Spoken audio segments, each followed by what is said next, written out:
All right, well, good afternoon, everyone. I would like to welcome everyone to See the Art, Meet the Artisan. This is a partnership with the Madison County Library and Berea Arts Council. My name is Jamari Ewart Jr., and I would like to introduce Steve. A quick line that I want to say is that he writes about his work.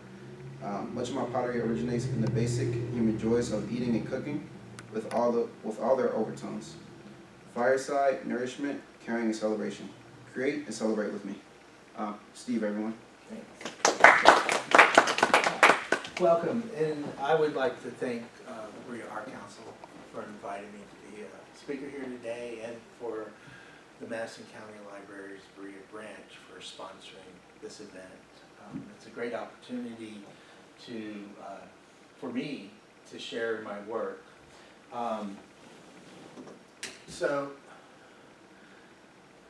This is gonna be about my work, but it's also gonna take us to more of the question of why my work and what led me from childhood to where I am now to make what I make.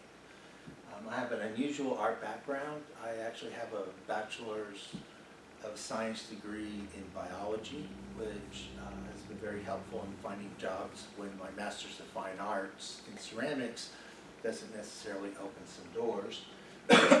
But I always made pots. When I was an undergraduate at Lewis and Clark College in Portland, Oregon, I took this hardcore science, and then I always had time to work in the clay studio, take ceramics classes for 4 years, and it kept with me the idea of clay and stuff. And it wasn't until I got to graduate school that something clicked in my mind. I was asked, why clay? And when I was home visiting my parents in San Francisco where I grew up, and this is actually the view that I grew up with in their home. I was very fortunate, but what I noticed in the neighborhoods as I was walking around were all these clay tiles.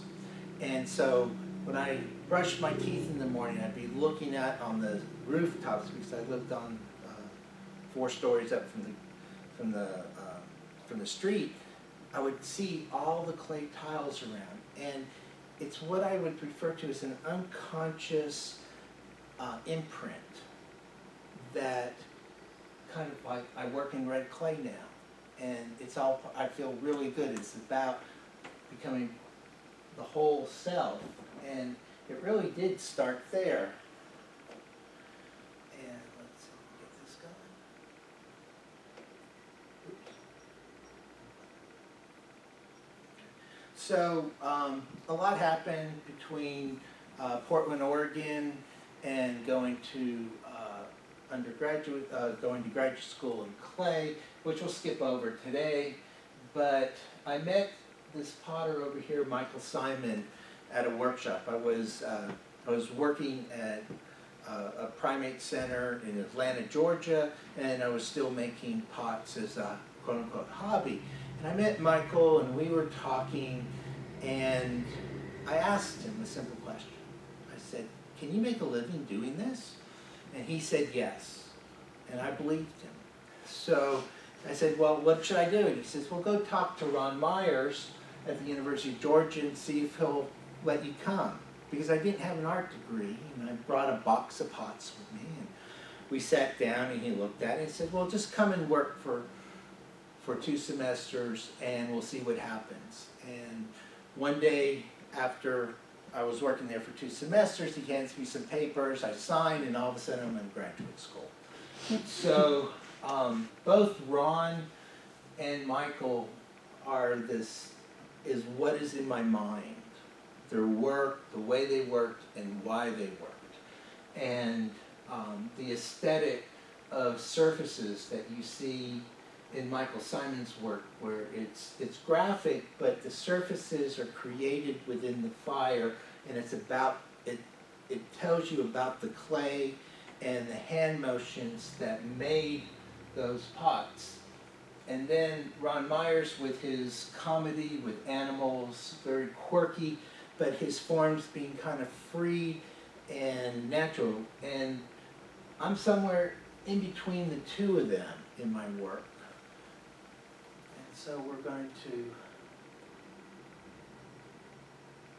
so I want to talk first about what they taught me in graduate school, which was the idea of the unknown potter, which is part of the Mingei folk craft movement in Japan.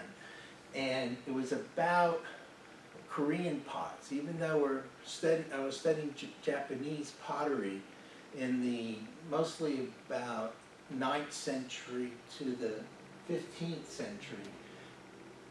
It was all based on these pots here of simplicity, directness, and surface. And these are what were valued by the Japanese tea masters. And actually, there was a war between Korea and Japan called the Pottery Wars. And it's called that because the Japanese went in and stole all the potters from Korea and brought them to Japan. And they worked for the shoguns, and each shogun had a tea master. And they were admiring these pots as tea masters, and so they wanted those potters there so they could make what we now know as ceremonial teaware. So this is the basis of my historical study. It starts me in Asia. Oops. And then it gets me, so that's where my mindset. What I'm going to be talking about is the last 15, was it 1993? Yeah, close to 15 to 20 years of work. And what you see is very different than what I just showed you between Michael and Ron. And we'll go through how this happened. But my work is based on function. My favorite quote is from Akio Takamori, who was a sculptor. And he used to say, creativity is a box. And it's the artist's responsibility to push the sides of the box. And if I didn't have a box somewhere to start me, I could not be creative because there'd be too many options for me to work through. And so for me, my box is function. And so everything is thought of by use, by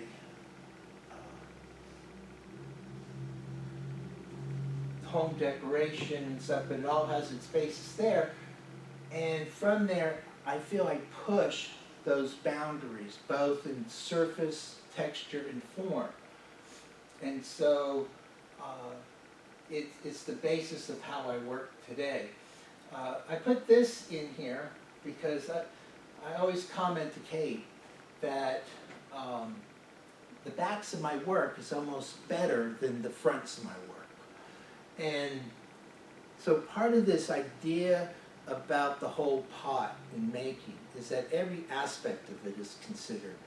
No one would see the back of the pot unless you turned it over. But I have to take care of that. I have to make sure that even in signing my name, it becomes a dynamic part of the decoration in the pot as a whole. So I first do the fronts and then I flip it over and I feel freer because it's the back of the pot. But you can see that how the decorated work is front and back in all aspects. So this process is called Maiolica or tin glaze pottery. And we're going to talk about its history that dates back to around the 9th to 10th century in the Near East, centered around Iran, Iraq. But it's basically a white glaze, so you can see the white glaze on the inside, with a colored decoration on top. And that decoration that we paint on top, when the kiln is fired and the glaze turns to glass, is that stain and decoration is brought into the pot, so it's called inglaze. So there's not a surface to it, it's just color that's been melted into the glaze. And it gave me a lot of variety of one glaze, many colors. And so that's when I started this process, is when I kind of moved from a very simple surface form to a little bit more complex. But I also wanted to maintain interesting form so the decoration didn't overcome the form, and that the forms are still the major part of my work.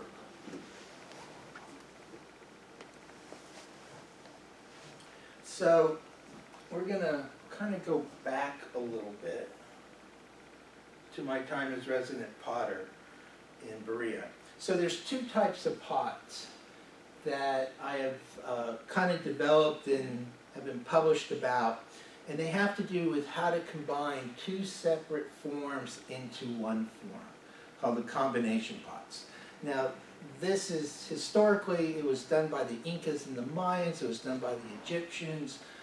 They date far back into our history, that idea that potters, when they work, they want to know, oh, what happens if this happens? And so, the process of me getting to this, which is a pot I made while I was at Berea as a resident potter, was about 2 years before I came upon these images. And they're made by an English potter named Michael Cardew, who was a student of Leach, Bernard Leach, who we'll talk about a little bit later. And that thought sat in my mind for a while.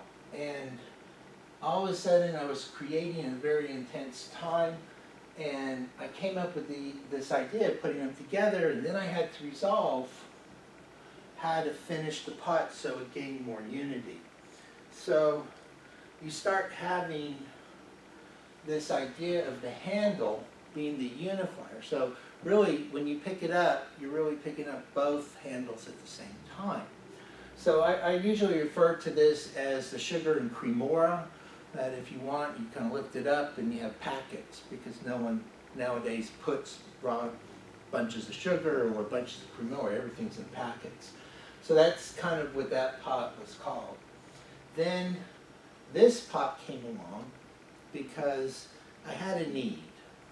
Kate and I would sit down on TV, and we'd have a bowl of chips, and we'd have a bowl of sauce, and it was multiple bowls, and we wanted, it was just a lot of dishwashing. So I was thinking, how do we combine those two things together so it's one pot and I could carry it with one hand, kind of walking through. So this is called the chip and dip, and it comes from the same idea as the other pot of combining and unifying. So there's so many different variations you can find online where pots are put into pots, but there was very little understanding of how you can build up and make it its unit on its own, and that's what that's about. So this is an example of thinking about function and need and solving that problem through making and then creating something that is dynamic in its form and useful in its function. So, of course, you have 2. What about 3? What about 4? So that's a condiment dish of 3 pots put together. But I also had this idea of also combining, again, I do have a love of Mexican food, and I was thinking, what would happen if I made a pot and it had the representative handle on it that you could pick up and go? So that red reminded me of a chili pepper, and so you can have guac and red salsa and green salsa, again, in one unit that you can put on the table and use. So again, everything's based around, in my mind, what is the need, what is the food, and then how do I back that up into a design to create a form and stuff. So I've been doing that work for about 20 some odd years, and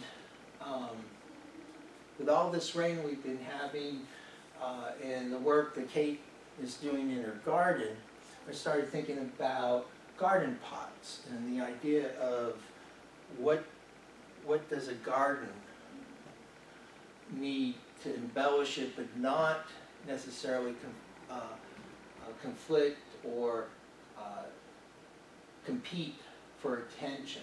So this is examples of using just flower pots, basic ware, and how they can be incorporated in a garden and stuff. And a lot of my thoughts nowadays are based in gardenware. A new technique that I'm using is the carving on the red clays. Again, going back to the beauty of clay without being embellished by glaze or color. And again, the carving is about creating dimensions and texture. It was also about, here, I get back into how to combine shapes and functions. That is an herbal garden that I envision that people would have in their homes, and they could carry around with them to the stove and grab the herbs that they need. And it's a very free form with the handle, and again, very highly carved in texture and stuff. But these are some of the anglers. So, if I started here in my first 15 years of making, this is an example of the type of ware I was making, where it was a salt glaze process. It's about atmospheric glazing through throwing kosher salt into the kiln at 2300 degrees, and it forms a sheen, and it also changes colors and variations. It's all about the surface. It's about throwing, utilizing how my hands moved on the clay to this. So again, it's in this transition that occurred mostly because Kate and I are city dwellers, and to have that type of kiln that does this in the city can be problematic to neighbors when the big plumes of smoke go up. So I wanted to do something that I could do at home, so I kind of transitioned to this out of that necessity. But the pot ideas still remain the same, and in an article I wrote about my work, I labeled this Mingaeolica, going back to the Mingay movement. So, how did I get there? So the next two slides are going to talk about pots that influenced me and people that influenced me on two different sides. So this is the salt glaze influence. And the top two is a Japanese orbe. And again, hopefully you start seeing from the previous shots that I like moving the shape around, manipulating it. So it's not just round, and it's not just an oval. And then again, Yi Dynasty. So these are from similar periods, and they represent two distinct ways of working. And this pot over here was made by Bernard Leach. So Bernard Leach was an Englishman who studied pottery in Japan, and he went back to England and formed what I consider to be the studio potter movement. The individual potter being designer and maker and salesperson, which today is the model for all artisans. But back in the early 1900s, it was a more factory or cooperative setting in potteries. And the other pot is Soji Hamada, who was a leader in the folk movement. And together, Leach, Hamada, and a philosopher named Yanagi created this movement in Japan to regenerate the folk arts of Japan. Well, Leach in England became famous, and this potter here, Warren Mackenzie, who was from the United States, went to study with Leach and came back to Minnesota, at the University of Minnesota, and has really generated a generation of students, one of whom was Michael Simon. I showed this because somewhere down here, I'm there. And I do feel, as much as I feel that the creativity is within a box, I have to have a philosophical basis for making my work. And it has to come from not just me, but from a historical perspective. And this is how, like a family tree, I see how I grew up in this thought to get to that type of work. On this side, we have Chinese pots around. Some of those are 10th to 14th century pots, blue and white, porcelain, and think of being in the Near East where you have brown clay and you're making brown pots, and all of a sudden the silk trade starts bringing these beautiful blue and white, luscious colors, brightness, and you're a potter in the Near East and you say, I don't have access to that, so what do? They develop a white glaze that they can decorate on top to imitate the blue and white ware. And so this is Islamic and this is kind of folk Spanish. And it was through the Islamic Empire that moved from the Near East to Spain and started generating this technology. So we view technology now as computers and stuff. But when you take techniques and move it to another country and it becomes their dominant technique of making, you've moved the technology to that time.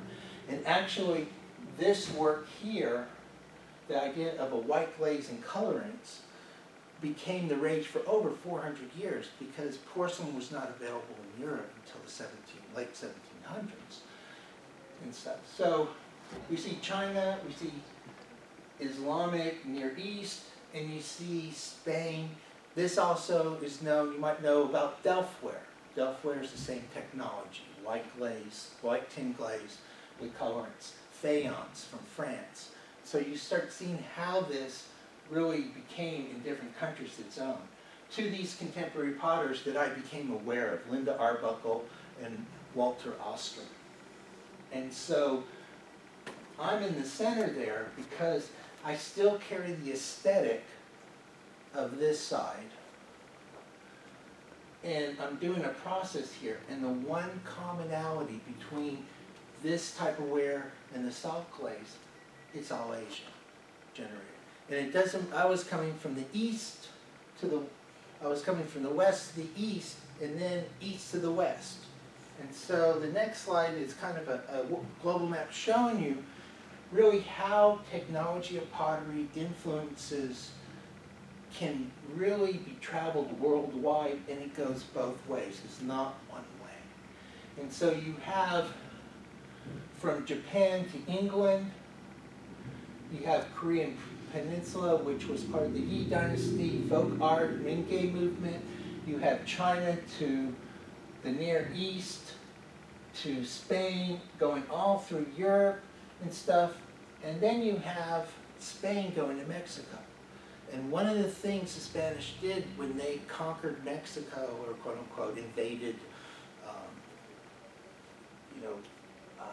went in there as colonists, is that they brought the technology of the tin glaze.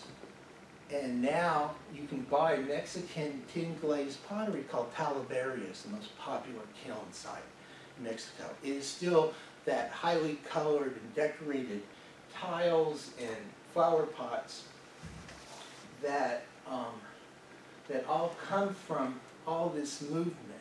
So as people moved, they brought technologies with them. And that kind of, that's the why and how it really impacts the way I think about things.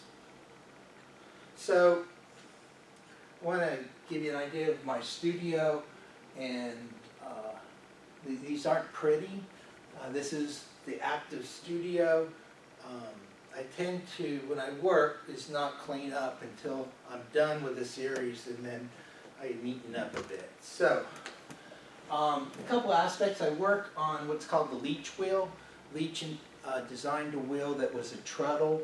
So if you have a kick wheel, is one set of technology, and the electric wheel is another. This is kind of like a semi-automated wheel.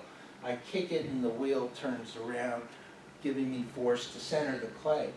And I use this wheel instead of the electric wheel because I have greater control over what the pots feel like on the outside, being able to create a surface that reflects my hand within that. And after the pots are made and fired, we go to the decorating table, and this is the glaze shelf getting ready to move into the kiln to be fired. So it kind of gives you a little bit of the process. On this side, what I decided when I built my studio is that I put old pots or pots that I've received from other potters that I want to be aware of. So I'm consciously looking at what I used to do or what I have done to other pots that are part of someone else. The terracotta with the pipe is Patty Warshina, a Washington clay person. But you can see the salt glaze and the Majolica mixed up. That's my sketchbook. And so if I ever get lost in my own mind, I can look up and see that. That's another work table with photos. You see Ron Myers and that, because they keep me honest to what I'm doing. And I wanted to show you what's in the studio now. So I've gotten this idea that fountains would be very interesting to make. And so I've done some research, and one of the things about fountains that makes them hard to put in for people is that you have to have electrical wiring for the pumps and maybe pumping water and stuff. Thank God to green research, you can buy a solar powered pump. So I can make these and it can go anywhere. You just have to hang out your solar shingle on that.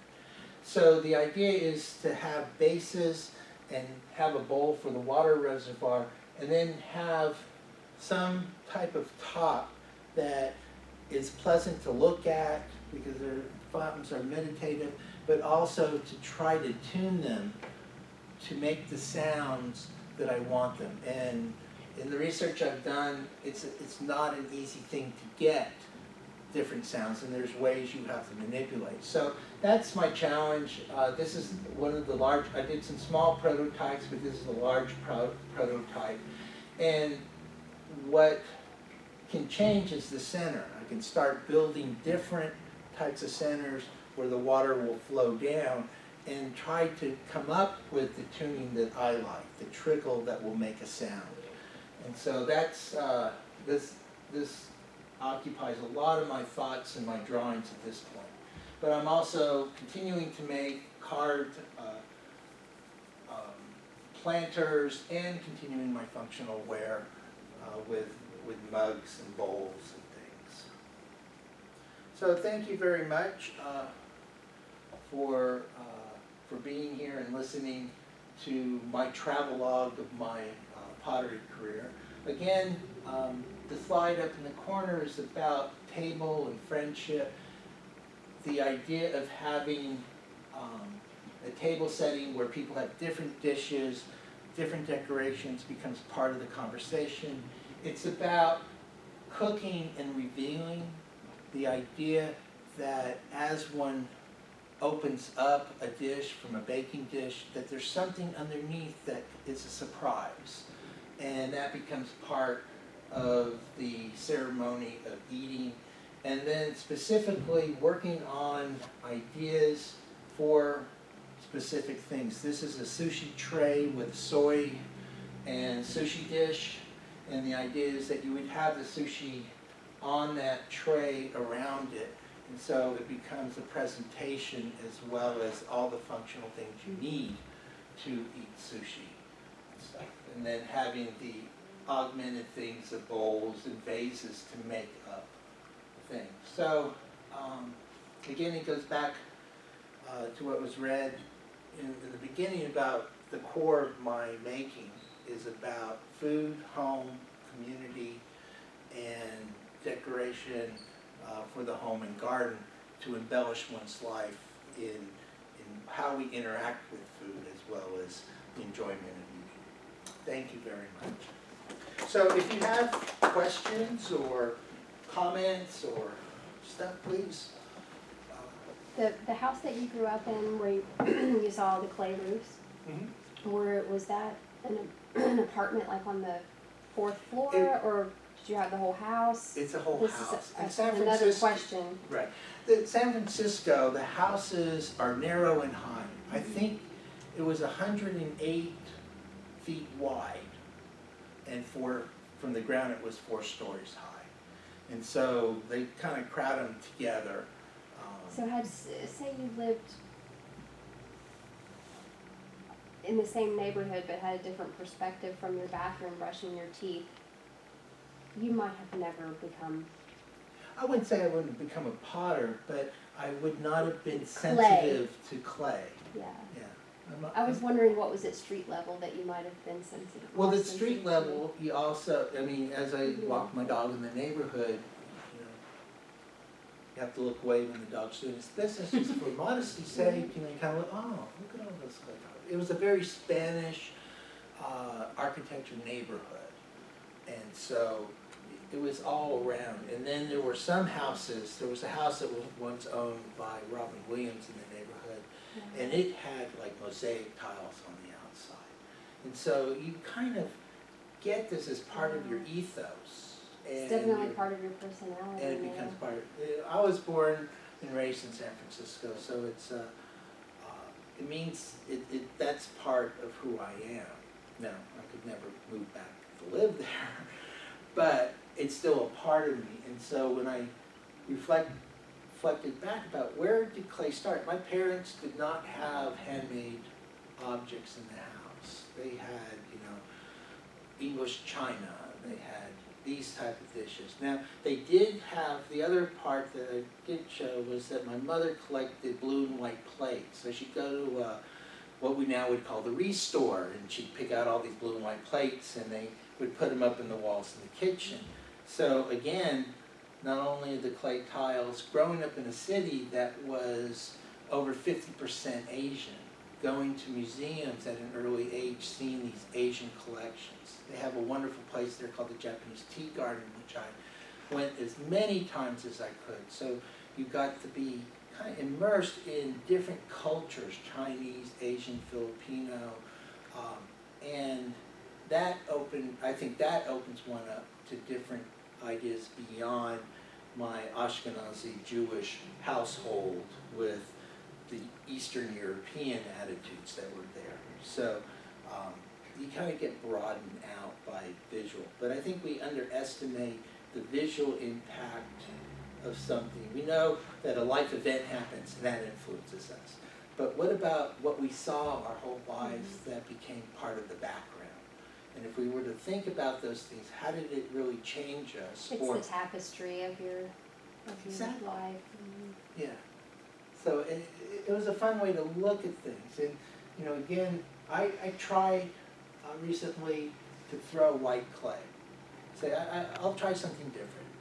And I didn't like it. It was something that about working with it that wasn't red, wasn't earthy, wasn't parts directly from the earth.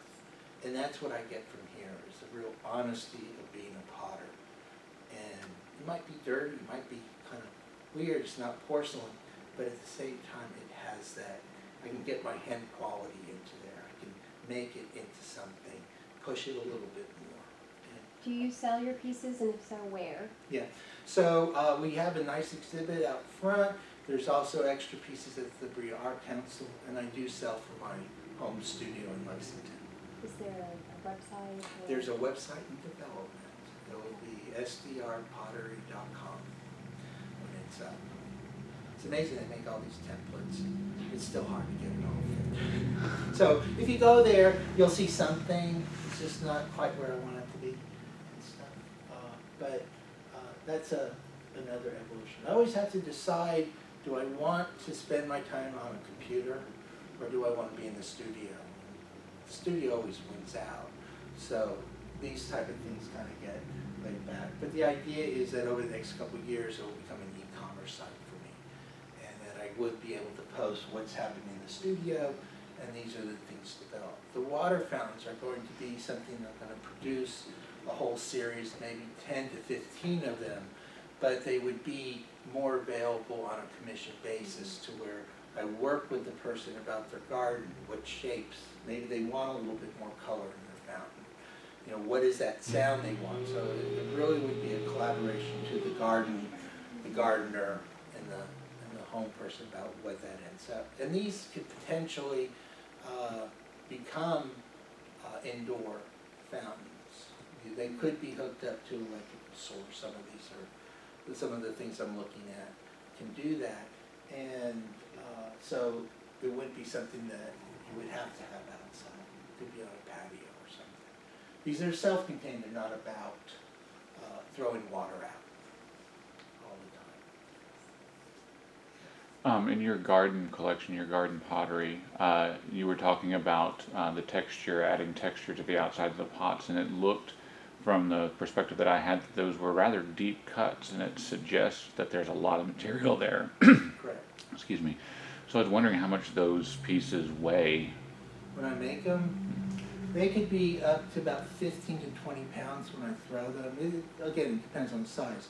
But I have to make, in order to get, it's not about just carving decoration in the surface, it's about really creating shapes within it. So so it is carved in. So the clay typically is at least a half-inch to half-inch plus thick on the wall, so I can do that. So it might start out 15 to 20 pounds, but after I shave everything down, it's much lighter than that. So I would say those big pots, what they are is that I throw about 20 pounds to make a base, and then I'll coil them to get height. So they could take about 3 days to make, because I take it up 3 inches, let it dry, take it up 3 inches more, till I get to the height I want. And they're typically around 20 inches high, 20 to 22 inches, because my kiln's only 22 inches high, so I was limited by that. But yeah, so those aren't just thrown straight up, but typically they're heavier when I throw them, so I can really create a shape within the carving. Because I not only carve, but I also smooth it out to get kind of an oval and stuff.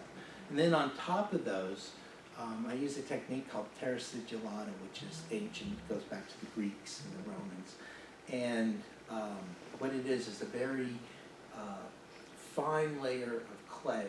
So I take my clay body and I strain it out and let the hard particles fall to the bottom, and I paint it on top, and then I buff it.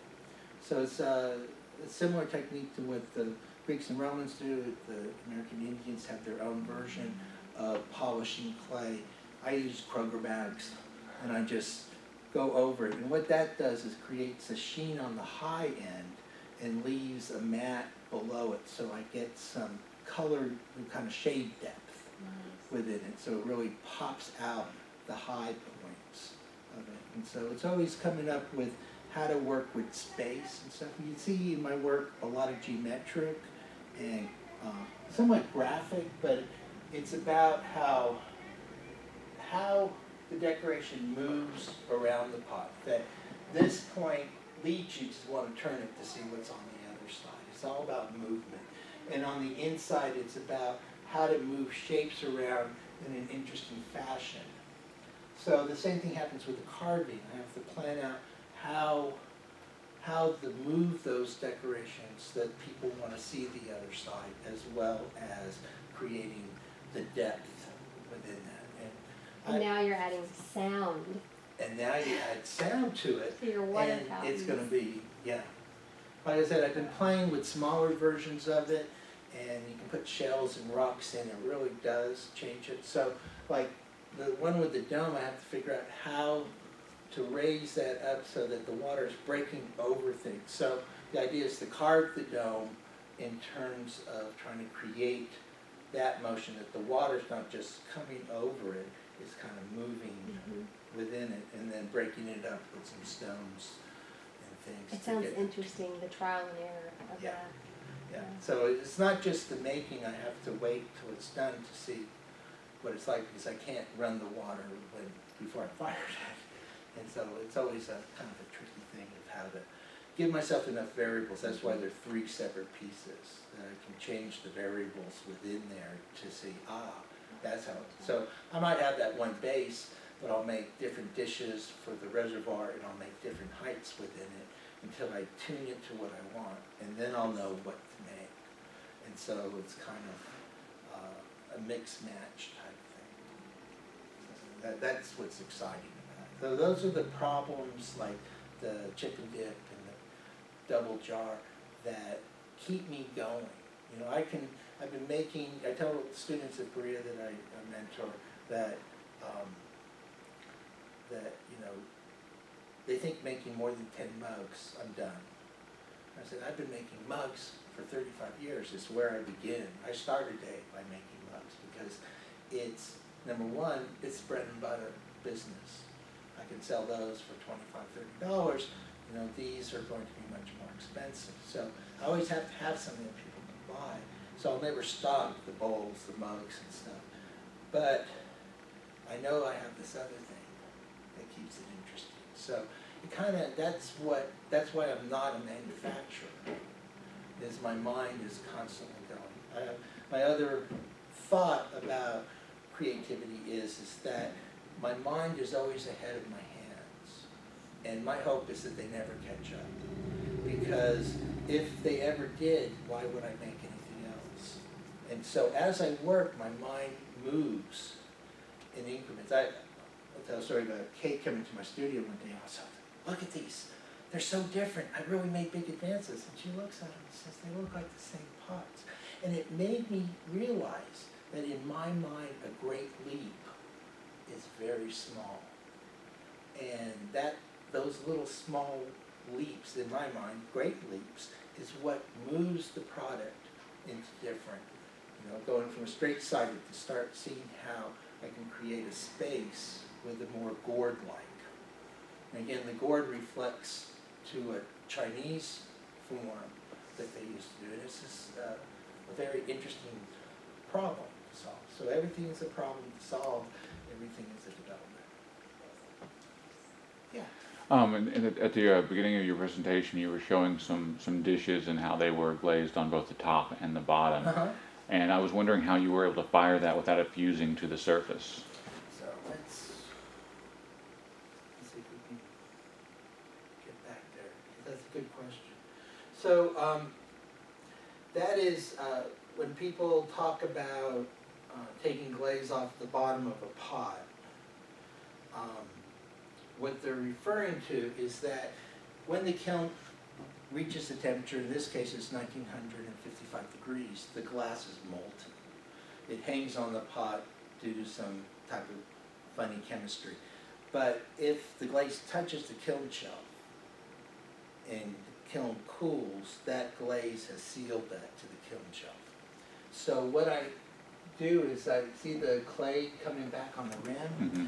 I back the glaze up to the other edges so that the glaze doesn't move off of it, and that's how I'm able to do it. Now if you have a piece of pottery that has glaze all over it, look for 3 little marks, because you can get stilts with little wires that they put on the bottom so that you can do that. But most of my pots, if not all the pots, still have a clay bottom or a foot rim with that part taken off. This glaze, I've worked with it for so many years, it never moves. So I can get pretty close to the edges on that and just know it doesn't move. When I test glaze, I don't take that chance. I'll always back it up to see if the glaze moves, because there are some effects that you want that have that movement.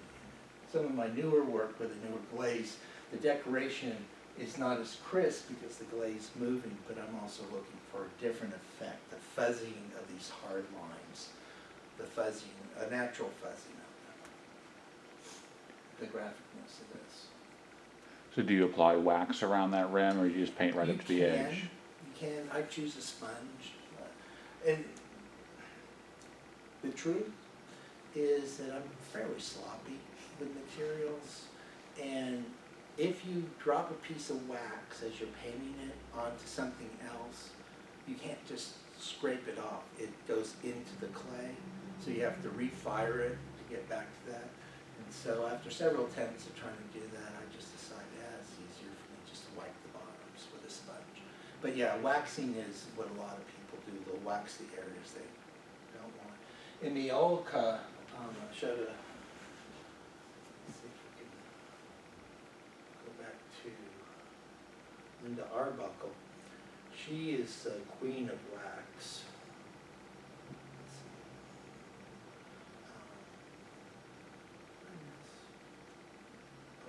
Okay. So when you get to this pot here, that's multiple layers. She does a flower, she'll wax it, and she'll do something else and wax it, and then she'll apply the gray as an overcolor. But there's so many layers to those, and that's where wax really comes in. But again, I'd rather be more direct and work with the materials right on there rather than having to, because you have to wait for each layer to dry, and it kind of lengthens the time that your hand has to touch it. But I like the directness, and I think that's one of the things that I still retain from that type of work, where I touch the pot as minimally as possible in order to have it more, the ideas are more concentrated. I don't have to remember, well, what was it I was going to do this, and that type of stuff. So it's about directness, I think, for me. So, out of all the different things that you've made, what was something that you thought was going to be relatively easy to make, but was actually really tricky to learn? I would say it was the chip and dip and the more, these type of pots. The story behind the covered jar sets. So one of the greatest experiences I had was to be resident potter at Berea College right after graduate school, because it was a very intense time for me. I got to work 7 days a week or 6 days a week, and you get into a mindset to where you're just working. So I would say that came together very easily, but it wasn't until after I fired them and finished them that I really got to see them. And it's kind of an odd way. You think, well, you know you made it because they were sitting on your shelf, you're working on them, you're glazing them, you're doing all that. But when I finally looked at them, I had 10 of them, and I hid them in the basement of our house here because I didn't know what to make of it. I needed to know a little bit more because it was made out of what artists refer to as being in the zone. But after I made them, I had to figure out, how do I make them again? So it became more difficult to recreate that. Even though I had all the mechanics, I had all the knowledge, but I was not in that zone, or that very, what also the Mingay movement calls the unconsciousness of making. To get back, and that's a very difficult state to get at. Very unique place to be, and all artists strive for it, but you can't always get there. To recreate that on a daily basis, I had to get down to the mechanics of it. How did I get that handle? See, the difficulty of the handle is that as clay dries, it shrinks. And so I had a handle that could have brought up the lids up. So how do I keep everything flat? Well, I had to go back to that pot like every day and readjust the handle to make sure it was flat until it was totally dry. And so I had to figure out how to do that because I was getting this a whole lot, thinking, oh, just dry right, because I did it right. It's not exactly like that. Yeah. So it's kind of, there's a point of having an idea and playing with it. So it's not, realizing the difficulty is not in that state. The difficulty is, now that I've done it, How do I do it again? how do I do it again? And that's where everything becomes a little bit more difficult. Yeah. How do you choose the colors and the shapes for your pottery? Because it's just interesting to look at all the different patterns you have Right. on there. And that's a real fun part of what I do. Let me see if I can get back to a general slide of a lot of pots here. Each set of decorations is evolving on a different idea. So even though it looks like a whole lot of different things happening here, it really comes out of a central idea of, I have a border on the inside, how do I do with the space? And it's all about interconnecting lines, and then the colors are about foreground and background, so I have a light background popping the green up, or I could reverse that, have a dark background, and it does something different. So the colors, I have an odd sense, I'm an odd colorist when it comes to things. Like, I'll make something this which sometimes I find it exciting, sometimes it appears, well, that's real colorful, Steve, you know, what happened there? But I'm not afraid to do things that might not fit a color chart or what the standard of use of color is, because I'm going for the sense of the form. The yellow handles make the handles prominent, and I wanted that. I wanted to know where that pot was picked up.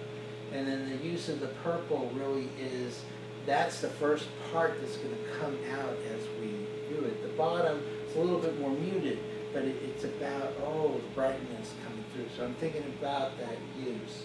But it's a lot of it is choice of how backgrounds and colors. And once I came to a set of colors, I kept with that same set of colors for that period. And then sometimes I get a new color and say, okay, throw that into the mix. So some of it's experimentation. Now I will say, from a business point of view, I never had a line. I had an idea and a concept and a philosophy, but it wasn't like I was going to make 50 of these and say this is the purple blue series or something like that. And what it did is create an audience that loved the idea of difference rather than most customers that wanted something that they could understand straight away, a simple glaze that didn't challenge. And so I find my pots very challenging for some of the public. And one of the proof of that is that I was in a show recently, and I actually saw people walk around the booth rather than across it. It was like, too much color, folks, too much color. But it's also, if this was in New York, if this was in LA, it's about the marketing. New Mexico, they love color, it's all about, and these are, some of these have that feel of a New Mexico Southwest palette. And again, that goes back to my childhood because my grandparents lived in Albuquerque. I'd spend whole summers with them, again, around the idea of this different environment, that color looks different than it did in San Francisco. So it's more about finding some color combinations. You'll see a lot of this black line background type thing happen because that was a series of work that, even though the pots were different, it was the same. How do I get this idea to move forward? How do I create motion? This is all about creating motion. How do I create some division between the bottom and the top of the pot?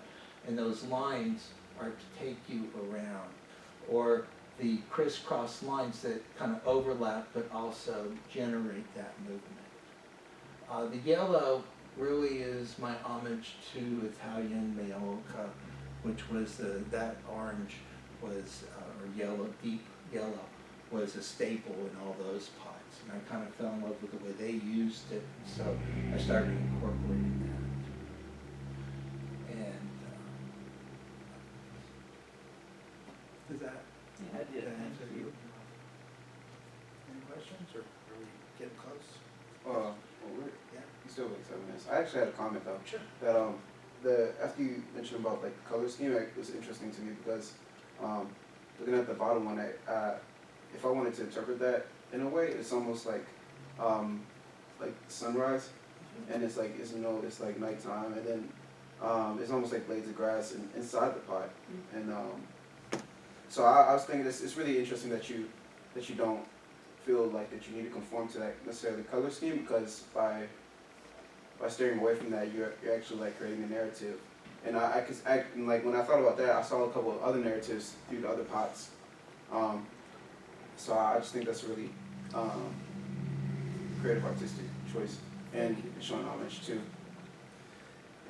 I think one of the things that I always encourage artists to do is that to acknowledge those references. I spent a little bit of time on that because my favorite craft quote is that the originality is based on the obscurity of your influences. So I went to graduate school with an Englishman, and he was making all these pots, and everybody was oohing and eyeing. And then one day he brings in a slide tray to show me all the people in England that he studied with.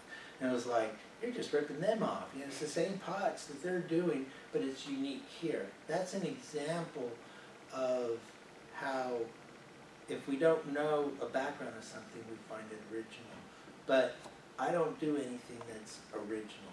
Now, I might interpret, I might push a little bit forward due to my point of view, and that's my role as an artist and a craftsperson. But it comes from somewhere. It's like those double jars came from looking at this photo and it keeping in the back of my brain.